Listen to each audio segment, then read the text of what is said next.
Bueno, yo le voy a decir algo. Yo no quise decir córner. Quise decir corte. Pero dije córner, a ver si estaban atentos y ninguno quiso cabecear. Así que enseguida me retaron, pero yo dije córner a ver si alguno cabeceaba, levantaba la mano. Pero no estaban atentos. Está con nosotros el dirigente de Unión Popular, Rolly Sánchez. Rolly, 17 de octubre, Día de la Lealtad. Peronista. ¿Qué podés decir sobre eso? Bueno. Primero, buenas tardes, gracias por la invitación. Sí. Bueno, estamos acá en este canal amigo, y en tu programa que cada vez tienen más televidentes.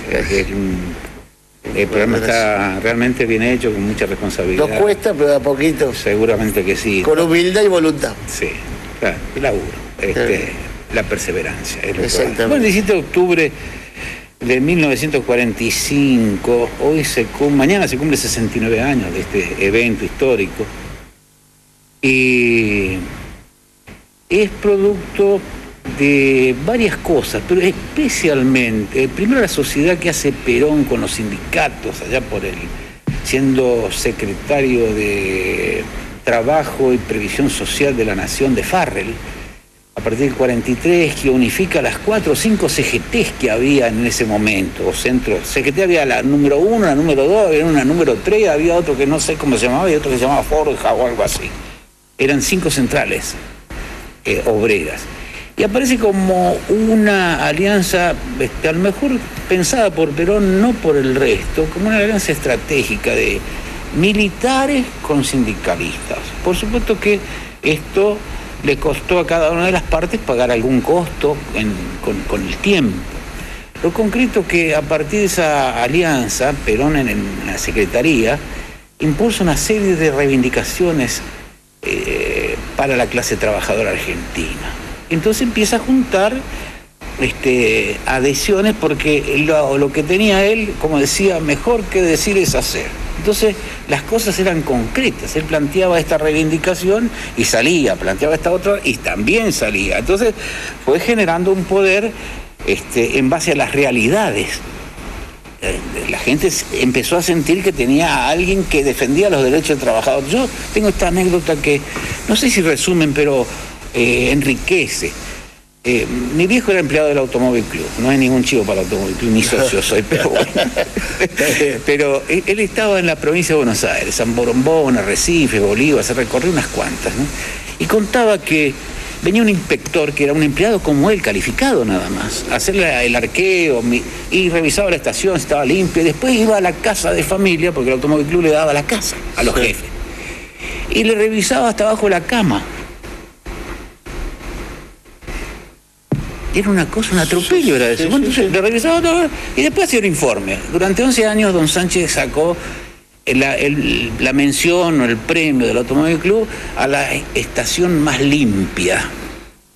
Era una cosa espectacular. Pero después vino la política, vino el peronismo. Él empezó a militar en el gremio que se creó, que primero era ESMATA, después hicieron un sindicato propio, los del Automóvil Club, y empezó a tener algunos... Sutacas, ¿no? Sutacas, Sí. Empezó a darse cuenta que él tenía algunos derechos, al punto tal que después del segundo o tercer año del peronismo en el gobierno, 48-49, yo nací en el 44, sí, dice que se repite la escena de este inspector travieso, maleducado. Sí. Entonces inspeccionó toda la estación y le dijo, está todo muy bien, don Sánchez, ahora vamos a su casa. Entonces el viejo le dijo, mi casa no, dice, porque la casa, el Automóvil Club me da a mí, es un ente, digamos, privado, usted no tiene por qué meterse. Sí. Y entonces el tipo montó en cólera, le dijo, pero usted se da cuenta con quién está hablando, yo voy a hacer un informe. Entonces el viejo le dijo, yo me asesoré también, y yo voy a informar lo mismo, pero al gremio. Y parece que eso lo paró, y nunca más se desinspectó, ni siquiera fue más a esa estación de servicio a inspeccionarlo. Entonces mi viejo dice que él se hizo peronista porque Perón le enseñó que era un ser humano. Eso. Lo digo de nuevo porque es maravilloso. Sí. Perón le enseñó a él, según ese entendimiento, que él era un ser humano. Por lo tanto, tenía derechos. Entonces, esto es una cosa fenómena que yo la viví en carne, pero era chiquito todavía, pero bueno, me quedó como una enseñanza de vida. Bueno, volviendo al 17, lo que ocurre es hay unos desacomodamientos ahí entre el 43, 44, 45, producto de los avances de la clase obrera en cuanto a mejoras propiciadas por el general, con el apoyo de los gremios muy importantes. Bueno, después, el 12 de octubre, algunos conservadores, parte de los militares, creen que Perón es un peligro para la patria, por esa alianza sindical-militar. Muchos militares lo siguieron, también estaba dividido el frente militar. Entonces lo detienen y lo mandan a Martín García. Y ahí estuvo detenido Perón. Entonces ya el malestar social que había, fogoneado por algunos dirigentes gremiales de fuste, hizo que la gente entrara a decir qué pasa con el secretario de Trabajo y Previsión Social de la Nación, el coronel Perón, qué pasa con el coronel, qué pasa. Ya era toda una movida, especialmente en el sur del Gran Buenos Aires, donde están las grandes factorías, las grandes industrias, con muchos cabecitas negras adentro. Entonces, eso ocurre así. El malestar empieza a crecer. El 12 de octubre era un día que no se laburaba, pero Perón consiguió que se pagara. Cuando fueron a cobrar la quincena, en algunos lugares la patronal descontó el 12 de octubre, que era un feriado nacional, que en aquel tiempo era el Día de la Raza. Entonces los muchachos dijeron, pero esto hay una ley ahora, que ¿cómo es que ustedes no pagan? Entonces algunos patrones dijeron, anda a pedir la plata a Perón. Esta fue la respuesta de la oligarquía empresaria. Anda a pedir la plata a Perón, si no laburaste no tenés derecho. Bueno, hoy día eso se paga, igual que otros feriados nacionales, pero en aquel tiempo era una cuestión de herejía. Esto creó todavía más malestar. Entonces declaran una huelga a partir del día 18, las centrales obreras, en protesta por esta cosa y otras reivindicaciones salariales y sociales. Entonces el día 18 era el paro general. Bueno, el Farrell era presidente de la Nación, Edelmiro J, no sé qué quiere decir J, pero ve que la cosa empieza a desmadrarse y lo ve a Perón como un tipo de fuste, de peligro, con anclaje propio, especialmente en la clase trabajadora. Lo que ocurre es que lo traen a Perón de Martín García casi secretamente a Campo de Mayo, lo trasladan ahí. La gente ya coreaba, se juntaban en grupos y hablaba de la vuelta del coronel Perón, que qué pasaba con el coronel Perón, que qué le pasaba, se sentían agredidos los muchachos. Y bueno, Cipriano Reyes de la Carne y otros dirigentes del Partido Laborista. El Partido Laborista. Él era socialista.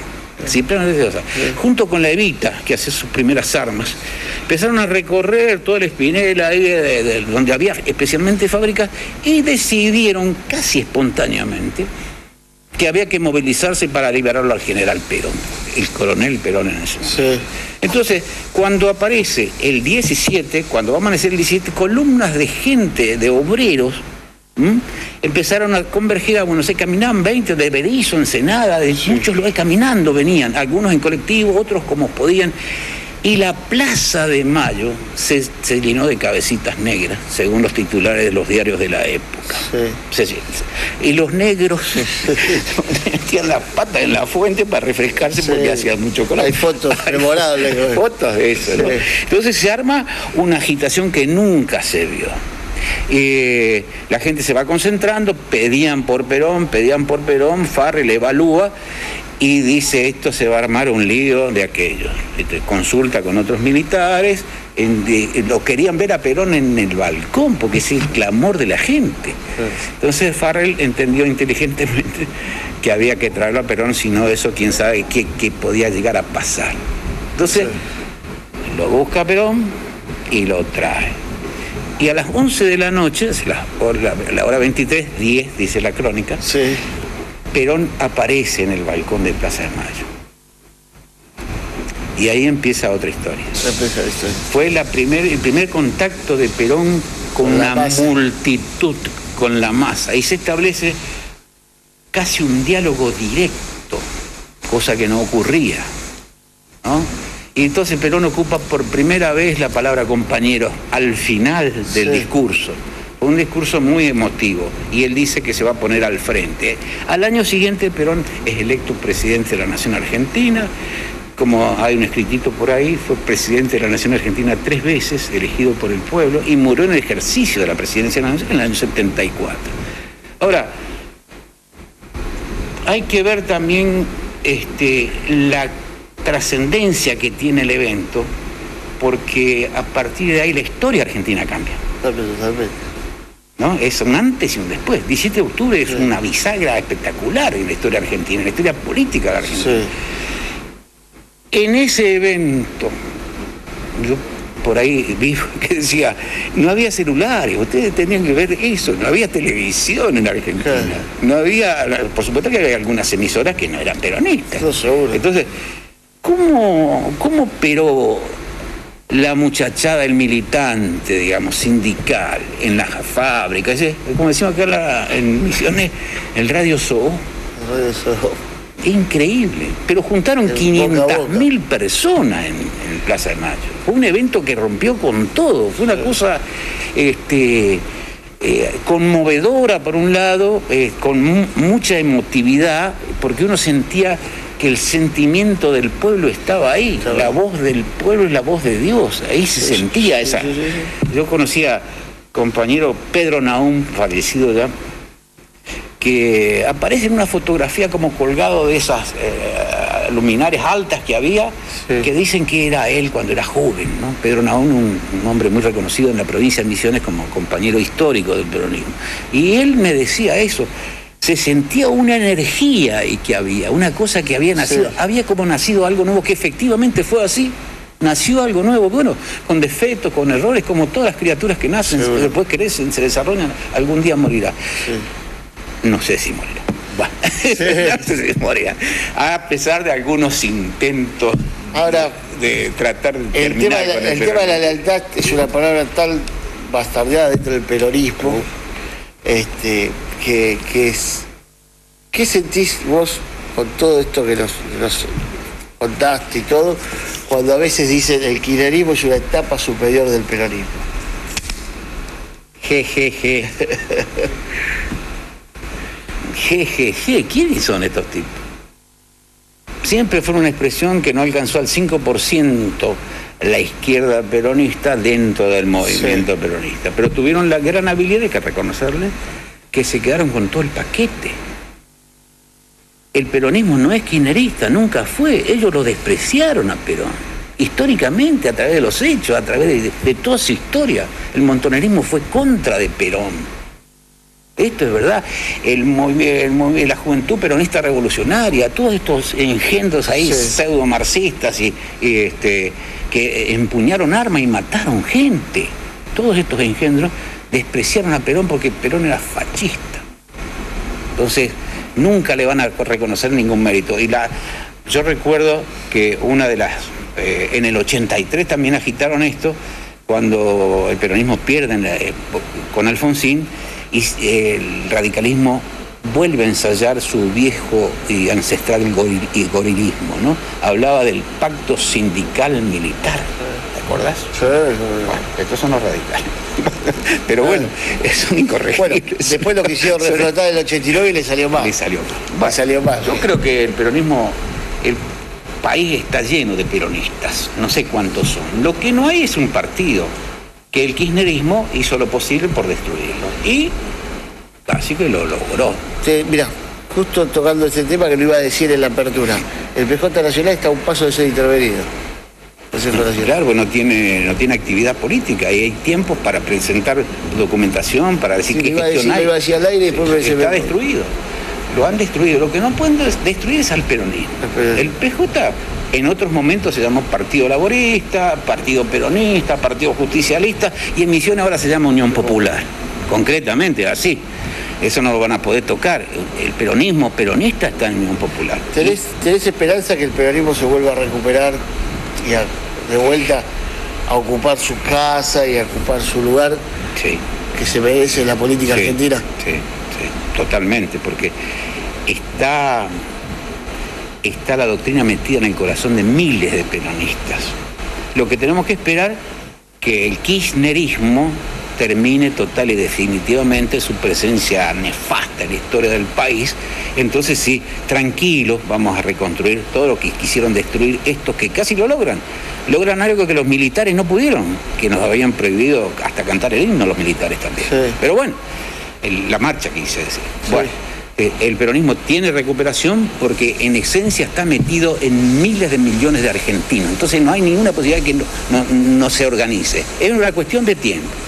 Y es una cuestión de tiempo. Yo tengo la total seguridad, la absoluta seguridad que el peronismo va a recuperar hasta su partido político y en manos de estos buitres políticos, no sé cómo decirle, estos mala gente. Para terminar, Rolique,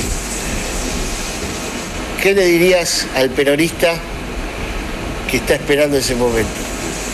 Bueno, reitero, es una cuestión de tiempo. El tiempo acomoda todas las cosas, ¿no? No pierdan la esperanza, sigan mirándose adentro. El peronismo que tenemos cada uno de nosotros adentro en algún momento se va a organizar debidamente.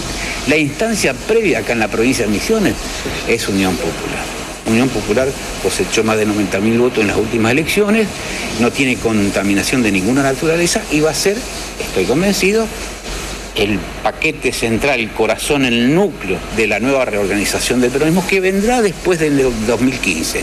Del 2015, 2016, ahí vamos a empezar a hablar de la recomposición del partido. Porque, ¿qué pasa con el Frente Renovador que no sé qué es? No siempre digo, para hacer un frente tiene que haber dos partidos. Yo estudié política. Estos no son dos partidos que se armaron. Esto es el Frente Renovador para no decirse peronista. Y entonces ocuparon nuestra casa como los tordos. Anidan en casa ajena. Porque ellos no lo sienten. No van a ser nunca peronistas. Yo siempre digo al peronista, vos lo lees, es cierto, compañero. Y es así nomás, no responde a una... Gracias. Y la palabra peronista es hermosa. Gracias, Marcelo. Vamos a recuperar el partido. Muchas gracias. Bueno, gracias a vos. Gracias a toda la gente que nos está mirando. Vamos a un corte. El tercer bloque está con nosotros Ricardo Arrúa, dirigente de Faules.